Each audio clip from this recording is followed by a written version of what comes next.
তো গাড়ি ঘোড়া চলতে পারে না, তো ব্রিজ দিয়ে লাভ আছে রাস্তা ভাঙ্গা 2 হাত নিচে উঁচে নিচ্ছে ব্রিজ আর রাস্তা।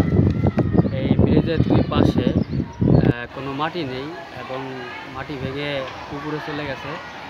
এখান দিয়ে কোনো গাড়ি ঘোড়া আসতে পারে না, রাস্তা ভাঙা।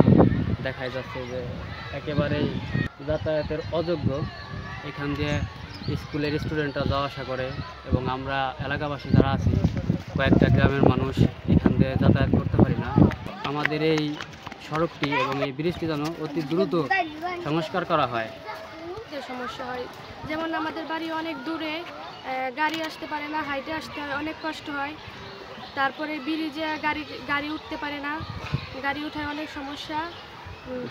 বৃষ্টি নামলে আমাদের অনেক কষ্ট হয় আসতে, যেমন অনেক পদের কষ্ট হয় আমাদের।